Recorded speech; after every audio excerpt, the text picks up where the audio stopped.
Il était une fois, dans un petit village perdu au cœur des montagnes, un sombre sorcier qui avait emprisonné le soleil dans une tour de pierre noire. À cause de lui, le village avait été plongé dans l'obscurité, et les fleurs ne poussaient plus, laissant place à un paysage désolé et triste. Mais en ce triste lieu vivaient deux sœurs sorcières, Aveline et Liora. Aveline était celle qui maîtrisait les éléments, capable de convoquer le vent et d'appeler la pluie, tandis que Liora, plus âgée, avait le don d'interpréter les rêves et de voir les vérités cachées.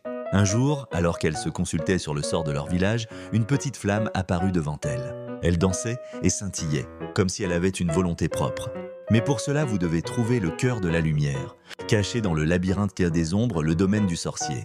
Les sœurs, déterminées à sauver leur village, acceptèrent de suivre la flamme. Ils s'aventurèrent dans le labyrinthe. Les murs étaient sombres et étouffants, peuplés d'apparitions effrayantes qui tentaient de les en dissuader. Aveline, avec son pouvoir du vent, créa des bourrasques qui dispersèrent les ombres, tandis que Liora utilisait ses visions pour voir les chemins sinueux qui menaient à l'intérieur du labyrinthe. Après de nombreuses épreuves, elles atteignirent une salle immense où se tenait le cœur de la lumière, pulsant d'une énergie éclatante.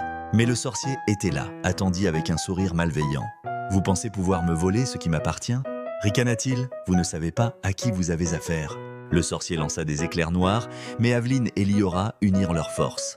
Avec l'aide de la flamme, elles conjurèrent un bouclier de lumière. Liora envoya une vision au sorcier, le plongeant dans ses peurs les plus profondes, tandis qu'Aveline, avec toute sa puissance élémentaire, libéra une tempête de lumière éblouissant le sorcier. Profitant de la confusion, la flamme se précipita vers le cœur et l'enveloppa de sa chaleur. Le cœur se mit à trembler et à vibrer avant d'émettre un rayon de lumière éclatant qui résonna à travers le labyrinthe. Le sorcier cria, mais la lumière le repoussa derrière des murs d'ombre, son pouvoir s'étiolant dans le vent. Aveline et Liora récupérèrent le cœur de la lumière, qui s'éleva dans les airs et se mit à briller intensément. Ensemble, elles prononcèrent une incantation, et un rayon de lumière jaillit, en direction de la tour où le soleil était emprisonné. La lumière frappa la tour et les pierres noires se mirent à scintiller, se fissurant lentement. Enfin, avec un dernier éclat, le soleil fut libéré et inonda le village de sa chaleur et de sa lumière bienfaisante. Les fleurs se mirent à fleurir à nouveau et les villageois émergèrent de leur maison, éblouis par le spectacle. Aveline et Liora, fiers de leur victoire, remercièrent la flamme de l'optimisme, qui dansa autour d'elles avant de s'évanouir joyeusement dans le ciel ensoleillé. Et ainsi, le village retrouva la lumière du soleil grâce au courage et à l'unité des deux sœurs sorcières, qui avaient appris que même dans les ténèbres, l'espoir et la solidarité peuvent triompher. Une sorcière blonde et une sorcière brune se retrouvaient chaque mois de pleine lune dans une clairière enchantée pour échanger des potions et partager leurs secrets. La sorcière blonde, avec ses longs cheveux dorés, était connue pour sa douceur et sa capacité à apaiser les cœurs avec ses potions d'amour. La sorcière brune aux cheveux de jais était réputée pour son esprit vif et ses sorts de protection. Un soir, alors qu'elles concoctaient une nouvelle potion ensemble, une ombre mystérieuse surgit à travers les arbres. Intriguées, elles décidèrent d'enquêter.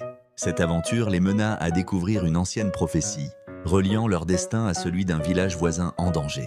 En combinant leurs talents, la sorcière blonde et la sorcière brune réalisèrent qu'elles pouvaient non seulement aider le village, mais aussi renforcer leur amitié.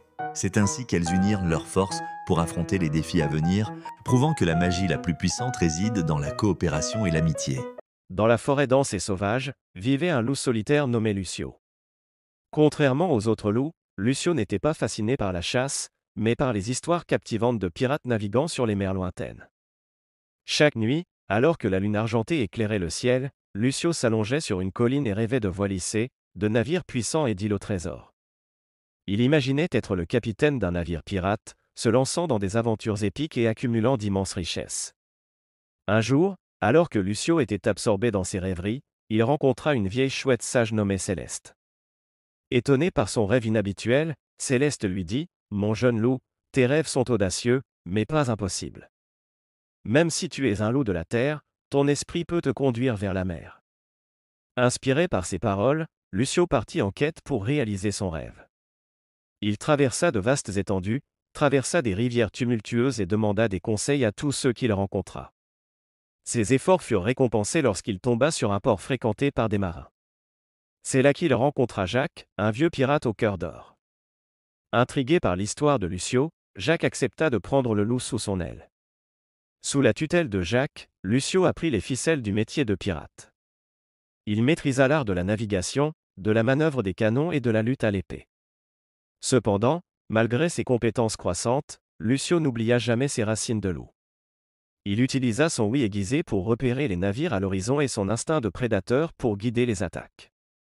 Au fil du temps, Lucio devint connu sous le nom de le Loup des mers, un pirate légendaire craint pour son courage et respecté pour son intelligence. Il navigua sur les 7 mers, amassa un trésor inimaginable et vécut des aventures extraordinaires. Et pourtant, malgré toute sa richesse et sa gloire, le rêve de Lucio resta inassouvi. Il aspirait à retourner dans sa forêt natale, où il pourrait partager ses histoires avec son ancienne meute et inspirer d'autres à suivre leurs propres rêves, aussi audacieux qu'ils puissent paraître. Finalement, le jour arriva où Lucio décida de prendre sa retraite. Il rentra chez lui, chargé de trésors et de souvenirs inestimables. Il fut accueilli en héros par sa meute et raconta des histoires palpitantes de ses aventures de pirate. Et ainsi, le loup qui avait rêvé de devenir un pirate retourna dans la forêt, un symbole de l'esprit indomptable et de la conviction que tout rêve, même le plus improbable, peut se réaliser avec courage et détermination.